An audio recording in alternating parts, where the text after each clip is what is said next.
मेरी अखियों के सामने ही रहना, माँ शेरों वाली जगदम्बे।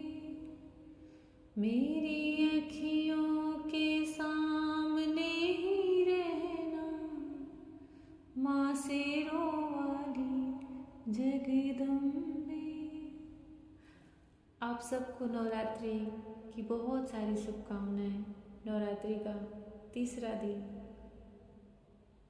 माता रानी माँ आदिशक्ति आप सबको अपनी असीम शक्ति और भक्ति प्रदान करें।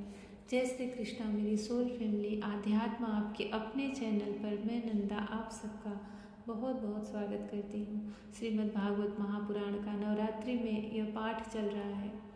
भगवान कृष्ण राधा रानी की बहुत सारी प्रेममयी दृष्टियाँ पर बरसे करुणा बरसे। पंचम स्कंद का 24वां अध्याय चल रहा है। इस समय धरती के नीचे जो 7 लोक हैं उनका वर्णन चल रहा है। शुकदेव मुनि राजा परीक्षित से अतल, वितल और सुतल 3 लोकों का वर्णन कर चुके हैं। अब उसके नीचे के जो लोक हैं वहाँ दिव्य भोगों से भरी हुई सामग्री रहती है। जहाँ जो भोग स्वर्ग में भी देवता के लिए दुर्लभ है, वहाँ पर जो दानव हैं, मायावी दैत्य हैं, बड़े बड़े नाग जो मणि धारक होते हैं, वह सब अपनी माया से दिव्य भोग वहाँ पे उत्पन्न करते हैं और उन्हीं में वो रहते हैं। सुतल लोक से नीचे तलातल है, वहाँ त्रिपुराधिपति दानवराज मय रहता है। पहले तीनों लोकों को शांति प्रदान करने के लिए भगवान शंकर ने उसके 3 पूर्व भस्म कर दिए थे। फिर उन्हीं की कृपा से उसे यह स्थान मिला। वह मायावियों का परम गुरु है और महादेव जी के द्वारा सुरक्षित है, इसलिए उसे सुदर्शन चक्र से भी कोई भय नहीं रहता। वहाँ के निवासी उसका बहुत आदर करते हैं। उसके नीचे महातल में कद्रु से उत्पन्न हुए अनेक सिरों वाले सर्पों का क्रोधवश नाम का एक समुदाय रहता है। उनमें कुहुक, तक्षक, कालिय, सुषेण आदि प्रधान हैं। उनके बड़े बड़े फन हैं। वे सदा भगवान के वाहन पक्षीराज गरुड़ जी से डरते रहते हैं, तो भी कभी कभी अपने स्त्री, पुत्र, मित्र और कुटुंब के संग से प्रमुख होकर विहार करने लगते हैं। उसके नीचे रसातल में पाड़ी नाम के दैत्य और दानव रहते हैं। ये निवात कवच, काले और हिरण्यपुरवासी भी कहलाते हैं। इनका देवताओं से विरोध है। ये जन्म से ही बड़े बलवान और महान साहसी होते हैं, किंतु जिनका प्रभाव संपूर्ण लोकों में फैला हुआ है, उन श्रीहरि के तेज से बलाभिमान चूर्ण हो जाने के कारण ये सर्पों के समान लुक छिप कर रहते हैं तथा इंद्र की दूती शर्मा के कहे हुए मंत्र वर्ण वाक्य के कारण सर्वदा इंद्र से डरते रहते हैं। एक कथा आती है कि जब पड़ी नामक दैत्यों ने पृथ्वी को रसातल में छिपा लिया, तब इंद्र ने उसे ढूंढने के लिए शर्मा नाम की एक दूती को भेजा था। शर्मा से दैत्यों ने संधि करनी चाहिए, परंतु शर्मा ने संधि न करके इंद्र की स्तुति करते हुए कहा था,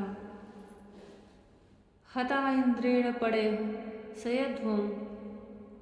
हे पाड़ीगढ़, तुम इंद्र के हाथ से मरकर पृथ्वी पर सो जाओ। इसी शाप के कारण उन्हें सदा इंद्र का डर लगा रहता है। रसातल के नीचे पाताल है।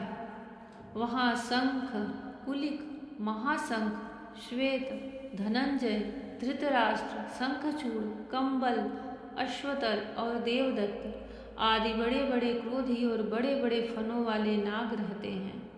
इनमें वासुकी प्रधान है। उनमें से किसी के 5, किसी के 7, किसी के 10, किसी के 100 और किसी के 1000 सिर हैं। उनके फणों की दमकती हुई मणियाँ अपने प्रकाश से पाताल लोक का सारा अंधकार नष्ट कर देती हैं। श्री सुखदेव जी कहते हैं, परीक्षित राजन, पाताल लोक के नीचे 30,000 योजन की दूरी पर अनंत नाम से विख्यात भगवान की तामसी नित्य कला है। यह अहंकार रूपा होने से दृष्टा और दृश्य को खींचकर एक कर देती है। इसलिए पांचरात्र आगमन के अनुयायी भक्तजन इसे संकर्षण कहते हैं। इन भगवान अनंत के 1000 मस्तक हैं। उनमें से एक पर रखा हुआ यह सारा भूमंडल सरसों के दाने के समान दिखाई देता है। प्रलय काल उपस्थित होने पर जब इन्हें इस विश्व का उपसंहार करने की इच्छा होती है, तब इनकी क्रोधवश घूमती हुई मनोहर भ्रुकुटियों के मध्य भाग से संकर्षण नाम का रुद्र प्रकट होते हैं। उनकी व्यूह संख्या 11 है। वे सभी 3 नेत्रों वाले होते हैं और हाथ में 3 नोकों वाले शूल लिए रहते हैं। भगवान संकर्षण के चरण कमलों के गोल गोल स्वच्छ और अरुण वर्ण नख मणियों की पंक्ति के समान दीप्यमान हैं।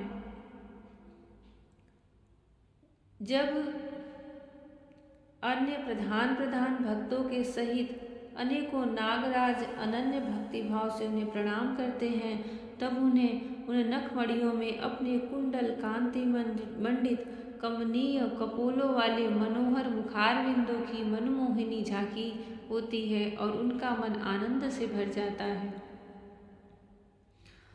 अनेकों नागराजों की कन्याएं विविध कामनाओं से उनके अंग मंडल पर चांदी के खंभों के समान सुशोभित उनकी वलय विलासित लंबी लंबी श्वेत वर्ण सुंदर भुजाओं पर अर्गजा चंदन और कुमकुम का लेप करती हैं। उस समय अंग स्पर्श से मथित हुए उनके हृदय में काम का संचार हो जाता है। तब वे उनके मद विवल सकरुण अरुण नयन कमलों से सुशोभित तथा प्रेम मद से मुदित मुखारविंद की ओर मधुर मनोहर मुस्कान के साथ शलज्ज भाव से निहारने लगती हैं। वे अनंत गुणों के सागर आदिदेव भगवान अनंत अपने अमर्ष असहनशीलता और रोष के वेग को रोके हुए वहाँ समस्त लोगों के कल्याण के लिए विराजमान है। देवता, असुर, नाग, सिद्ध, गंधर्व, विद्याधर और मुनिगण भगवान अनंत का ध्यान किया करते हैं। उनके नेत्र निरंतर प्रेम मद से मुदित, चंचल और विफल रहते हैं। वे सुललित वचनामृत से अपने पार्षद और देव यूथपतों को संतुष्ट करते रहते हैं। उनके अंग पर नीलांबर और कानों में केवल एक कुंडल जगमगाता रहता है तथा उनका सुभग और सुंदर हाथ हल की मूठ पर रखा रहता है। वे उदार लीला में भगवान संकर्षण गले में वैजंती माला धारण किए रहते हैं, जो साक्षात इंद्र के हाथी ऐरावत के गले में पड़ी हुई सुवर्ण की श्रृंखला के समान जान पड़ती है, जिसकी कांति कभी फीकी नहीं पड़ती। ऐसी नवीन तुलसी की गंध और मधुर मकरंद से उन्मत्त हुए भौरे निरंतर मधुर गुंजार करके उनकी शोभा बढ़ाते रहते हैं। परीक्षित, इस प्रकार भगवान अनंत महात्म श्रवण और ध्यान करने से मुमुक्षुओं के हृदय में आविर्भूत होकर उनकी अनादिकालीन कर्म वासनाओं से ग्रथित सत्व, रज और तमो गुणात्मक अविद्यामयी हृदय ग्रंथि को तत्काल काट डालते हैं।